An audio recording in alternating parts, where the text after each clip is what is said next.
ഒരിക്കൽ ഒരു ഭിക്ഷക്കാരൻ ഒരു പാത്രം നിറയെ പെൻസിലുകളുമായി ഒരു റെയിൽവേ സ്റ്റേഷനിൽ ഇരിക്കുകയായിരുന്നു.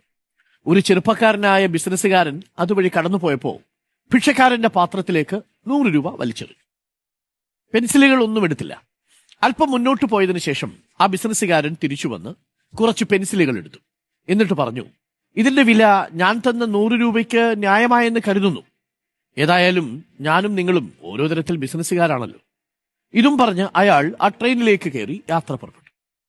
5-6 മാസങ്ങൾക്ക് ശേഷം ആ യുവ ബിസിനസ്സുകാരൻ ഒരു മീറ്റിൽ പങ്കെടുക്കാനായിട്ടെത്തി. ഒരു ബിസിനസ് മീറ്റിൽ കോട്ടും ടൈയും ധരിച്ച് നല്ല സുമുഖനായി അന്നത്തെ ആ പഴയ ഭിക്ഷക്കാരനും ആ പരിപാടിയിൽ പങ്കെടുക്കാനെത്തിയിട്ടുണ്ട്. യുവ ബിസിനസ്സുകാരനെ തിരിച്ചറിഞ്ഞ അയാൾ അടുത്തേക്ക് വന്നു. എന്നിട്ട് പറഞ്ഞു, നിങ്ങൾ ഒരുപക്ഷെ എന്നെ ഓർക്കുന്നുണ്ടാവില്ല, എന്നാൽ നിങ്ങളെ എനിക്കറിയാം. എന്നിട്ട് 6 മാസം മുമ്പത്തെ ആ സംഭവം വിവരിച്ചു. ഇത് കേട്ട് ബിസിനസ്സുകാരൻ പറഞ്ഞു, അതെ, ഇപ്പോൾ ഞാൻ ഓർക്കുന്നു. അന്ന് നിങ്ങൾ ഭിക്ഷ യാചിക്കുകയായിരുന്നില്ലേ? ഇപ്പോൾ ഇവിടെ കോട്ടും ടൈയും ഒക്കെ ധരിച്ച്. അപ്പോൾ അയാൾ പറഞ്ഞു, ആ സംഭവം എന്റെ ജീവിതത്തെ തന്നെ മാറ്റിമറിച്ചു. ഭിക്ഷ തരുന്നതിന് പകരം നിങ്ങൾ പെൻസിലിന്റെ വില പറഞ്ഞു. ഞാനും നിങ്ങളും ഓരോ തരത്തിൽ ബിസിനസ്സുകാരാണെന്നും പറഞ്ഞു.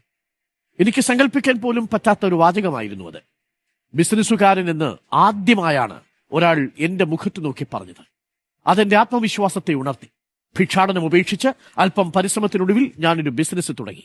ഇന്നിപ്പോൾ നിങ്ങൾക്കൊപ്പം ഈ പരിപാടിയിൽ എത്തി നിൽക്കുന്നു. എന്റെ മാന്യത തിരിച്ചു തന്നതിന് നന്ദി. ആ വാചകമാണ് പ്രധാനം. എന്റെ മാന്യത തിരിച്ചു തന്നതിന് നന്ദി.